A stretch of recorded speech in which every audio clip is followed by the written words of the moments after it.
Let's begin with Luke, his ghost or his character in this film. First of all, when we got to the end of The Last Jedi, we saw Luke in his astral projection form. Now, when you're projecting yourself like that, technically you're seeing yourself as you visualize yourself, not as the world. So when Luke appeared in that astral form, you'll remember he was not gray. He had a haircut, his beard is trimmed. Then we see the ghost in this film, and he's back to the long sloppy gray hair. So consistency. What's up with that? Now this is his Force image. Wouldn't it look like his astral projection, like a more together version of Luke? When we saw Anakin crossover, he was not Darth Vader, he looked like Anakin in his prime. Mark Hamill's getting older, he's not exactly going to look like his prime, but he's at least going to look like his Force projection. And it's the little things that mean a lot, because they either can make or break, and they jar you with things like this. So this jarred me. Poe. Let's talk about this character. Like so many characters in this, like all the characters in this trilogy, he's kind of absent. We kind of see and know that he's a good pilot. This is the one thing that they demonstrate over and over. And they even tell the audience, he's a hell of a pilot. Look what he's doing. He's blasting this and blasting that. But his character is still lacking. His character is just, he's kind of there. He's a means to an end. So then we get to this current movie. And suddenly we're learning that he's a spice runner and he has this past, and he's a bit of the Han Solo character. So now he's filling this role. Is it too little too late? Does it seem like they're kind of pulling this stuff out of their ass? Yeah. Finn. Another very underdeveloped character. Now, he looks like he's going to play a major role in this when he's introduced in The Force Awakens. Now, he's a stormtrooper that's changing his mind. He has some kind of a connection with Rey. And we see that followed up in this movie, even though it's kind of lacking in The Last Jedi. So again, you're looking at this like, all right, here's a continuation of that, and we're going to make up for lost time and fill in gaps at the last minute and reestablish this connection. The connection is he in love with Rey? He has something to tell her that he never quite tells her. And then there's whatever's going on with Rose. I'm missing the point with Finn. I think Finn is missing the point. I think he's a character on a mission, but I think internally he's either very confused and trying to find himself, which they never quite do. We do see Poe, Finn, and Rey off on their little mission together when they're kind of like world hopping, and that again is long overdue. We're seeing the team sort of, but we don't really see the team forming in the other films so much. So again, they're off on this mission, and is it too little too late? We're kind of pulling things together and stitching things that should have been happening all along. Is it good to see it happening now? Sure. Why wasn't it happening before? Why didn't we understand more of the characters before? Why didn't we know a little bit more about each of them? Leia's character. I think they did that part pretty well in terms of using the footage that they had. I think they stitched it together as best as they possibly could. And I like the fact that she had something to do with the redemption of Kylo by sharing a part of her force or whatever spark that existed once between them. But I think in terms of having Leia be a part of it and a meaningful part of it, that worked. I didn't have a problem with that. I didn't necessarily have a problem with anything that they did with Leia's character. We're seeing that she has some Jedi training. They're explaining some stuff that, again, maybe should have been hinted at before. Would that have maybe taken away the surprise of her flying through space? Again, there's a lot of disjointed things. When you're looking at a story like this, a trilogy, you typically would have some kind of an outline that shows where each of the movies are going so that we have a cohesive story. We also have character arcs normally, and the character arcs are showing them go from point A to point B. So even if you have different creative contributors on each film, they are looking at a blueprint. And that blueprint, even if they do kind of their own take on some of it, because every director is going to have their own vision, just as the screenwriter will have a certain vision with it. But in the end, you're still going to get from point A to point B. And that didn't seem to happen here. We didn't really seem to have characterization or a lot of consistency. We had 3 movies that were disjointed, and if you look at them as a whole while looking at this film, it sort of fits together, but you have to make some big leaps in your mind. Like, these are pieces, again, of something so big that they didn't have room to tell it. With that being said, let's move on to some of the other characters. Let's look at Kylo Ren. Now, Kylo Ren's arc, again, was not bad. I didn't mind what they did here overall. I think that him coming back to himself, because when he killed his father in the first one, you could tell there was a struggle.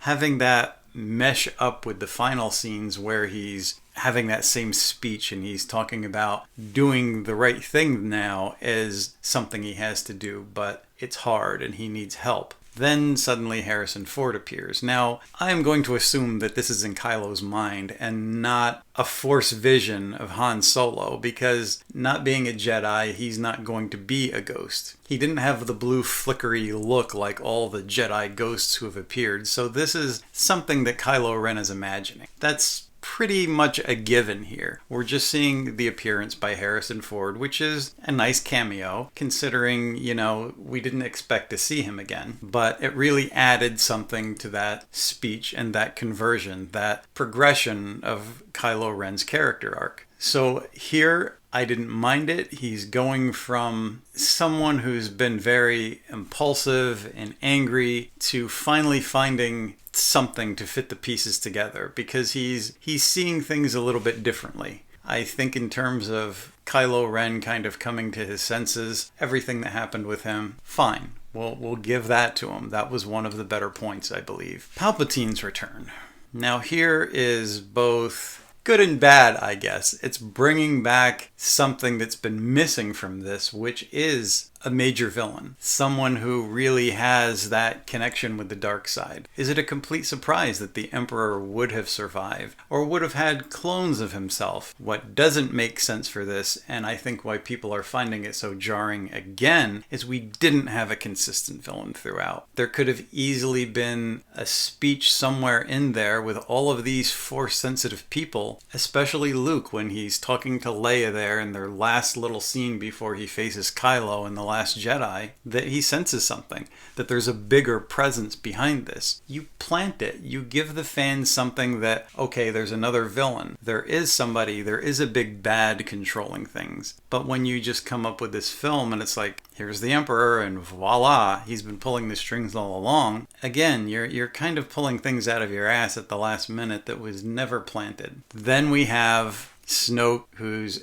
taken out of the scene early on. Sidebar on Snoke. I thought when Vader killed the Emperor, the dragon's head is cut off, but there's all these other people in the organization. Someone is going to come up there and try to take over. It's going to be vying for position. And whoever gets that position is going to be the new leader of this entire network that spans galaxies. In my mind, I'm thinking, what if that person was Snoke? What if originally he tried to usurp the Emperor's power and the Emperor took him and either tortured him, made him his puppet? I don't know if he's deformed because he was abused or deformed because he was just a bad lab experiment, because we see that Snoke in one of the vats in the Emperor's lab. So is he entirely a creation, or was he something else that the Emperor used? But in my mind, if you gave Snoke a backstory, because he has nothing, there's nothing to this character at all. He's not even a good villain. He sits there and postures his badass self, and then all of a sudden Kylo kills him, and it's like, okay, so what now? And then you're pulling Palpatine out of a hat.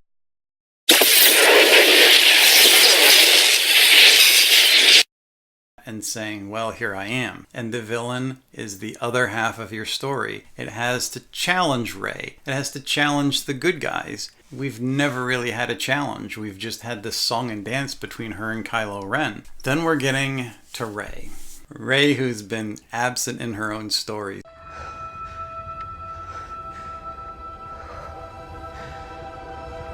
because this trilogy is her story as much as the original was Luke Skywalker's. Granted, it was also Darth Vader's because it was all about Anakin from the beginning. That whole barrage of films that was about Anakin is sorely missing in this because there's no nod to Vader or Anakin aside from that burnt helmet. Everything that's happening is basically happening because it's Vader's fault. There's no conversation between Rey and Leia. That's her father. Wouldn't they have some kind of conversation about the history behind all this? Let's just roll with that and see where it leads us. Where it leads us is an ending where Rey goes back to the Skywalker farm where Luke grew up, and when this strange woman asks her name, she says her name is Skywalker. So she's adopting an identity. She's coming to terms with who she is, and she'd rather be a Skywalker than a Palpatine because of this connection she has with Luke and Leia. Okay,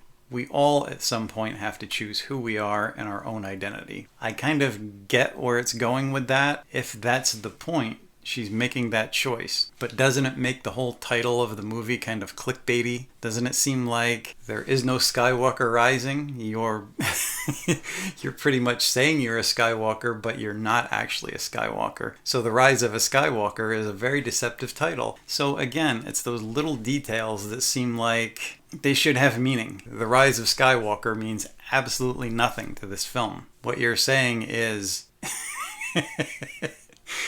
the taking of Skywalker, the adoption of Skywalker, the choice to be a Skywalker. Certainly, the choice to be a Skywalker would be preferable over being the Emperor's granddaughter, but that's who she is. What she does with it is her choice again. You're leaving it off with her saying, I'm going to make these choices, but it also makes her seem a little bit ashamed of who she is, not accepting who she is, and that a Palpatine can be good by choice.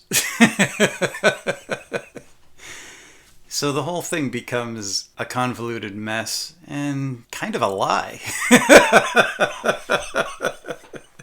Which is what you need in a movie that's supposed to set up some kind of a statement to the universe. Now, George Lucas always made statements with these films, and they always had a statement for humanity, the greater good. The statement here is you can choose whoever you want to be, just don't choose yourself. Choose somebody else's name and a totally different identity and be in the Star Wars Witness Protection Program. Good to see Billy D. Williams back in the role as Lando Calrissian. That, again, was old friends being reunited, and there was something to be said for that. He had a small role, but it was a connection to the past, and at least they didn't kill him. I was wondering if he was going to get blown up because everybody looks like they're going to die in these films, and I thought the next on the list was going to be C-3PO, that they were going to utterly destroy him, but they did give his memory back, which made sense. His little arc as a droid, his memory is stored somewhere. They can reboot it from a certain time because that's technology. You can do those things. In terms of this trilogy, you can watch this film as potentially the best of the three. It's not a standalone. It's part of a trilogy. And there are, again, huge gaps to be filled. I still contend that this is not finished. That there is some connection with Anakin and Rey, that the Emperor was lying or bending the truth to have it be his granddaughter and she's the successor. Why wasn't his actual daughter the successor? Why don't we have a queen on that throne now instead of the Emperor that looks like a zombie? Aren't they skipping some logical steps? Wouldn't Palpatine have planned that for his daughter or son all along? There are so many leaps to be made here. So many other possibilities. I know when I'm writing something and I step back from an idea that I may think has potential or merit and the logic doesn't fit, you either have to develop a logic that fits that idea or find another idea that seems logical. Within the context of all this, I'm sorry, but that's not the logical step. One thing about this trilogy as a whole is there's so many different opinions, so many different takes on what could have been or should have been. We're all going to agree on some points and disagree on other points. What do you guys think? Do you think there's a better logical version of this film that could have been made? And if you like it, that's fine too. I didn't hate it, but I was not, as a writer and a storyteller, I had trouble making those leaps. I want to see that there is some kind of continuity. Without continuity, without a villain, without these things, your story essentially falls apart. Whether we blame Disney or blame the different creators who worked on it, everybody should have had a playbook and everybody should have been on the same page. And it looks like they weren't. How this came about, I don't know. There is a fail in here. Whether you look at the successes and take it for what it is and say, okay, if you look at the trilogy, overall these films were not bad films. They were entertaining films. They were fun films. That's fine. But when you're trying to come up with something that's as complex as all the intricacies of Star Wars, there was not enough intricacy, not enough characterization. Even if you looked at these movies as the conclusion of a very long Saturday matinee serial, and that's how George Lucas started with these things. But even if you look at it as something that's fun for kids, comic books and the comic book movies in general have more continuity than this. This is Star Wars. This is a story that has been around now for decades. You mean to tell me that you can't go out there and do enough research with the material to find that continuity? You're going to leap out in space and make all these random decisions? And that's kind of what it seemed like. And I will be hoping there's an animated series or another film or 2 or 3 that fills in these gaps, that explains things. At best, at the absolute best, as a writer and a fan, much like the prequels, I see the sequels as pieces of something that's much larger, something that has not been told, because these characters have a lot of growing and a lot of development to go through. Stuff that we haven't seen, stuff that they are trying to put together for themselves. They haven't found themselves. Rey hasn't found herself. She's made a choice not to be a Palpatine, but has she found herself? I think becoming all of the Jedi and having that energy flow through her was kind of a good moment. It at least gave that nod to the Jedi that passed, and that was something that I wanted to see. But that's not her. That's a part of her legacy, but she has a long way to go. There is so much more to be told here. And what is she going to do there on the farm? Is she going to just hang up her lightsaber? Except she has a new lightsaber now. But is it going to be a humble life? Is she going to live there and go off on other journeys? There's a lot here. I think if she's going to take Luke's place or Anakin's place or bring peace to the galaxy, we can see her maybe starting where Luke began, but shouldn't there be a hint of what's to come with reestablishing that peace, undoing that network that the Republic set up? Because even if you kill the Emperor, the original head still survives. You're just cutting it off again, and it's going to come back again to bite you. There's a bigger story. There's a much bigger story. There has to be something more, because left like this, it's not only incomplete, it's annoying.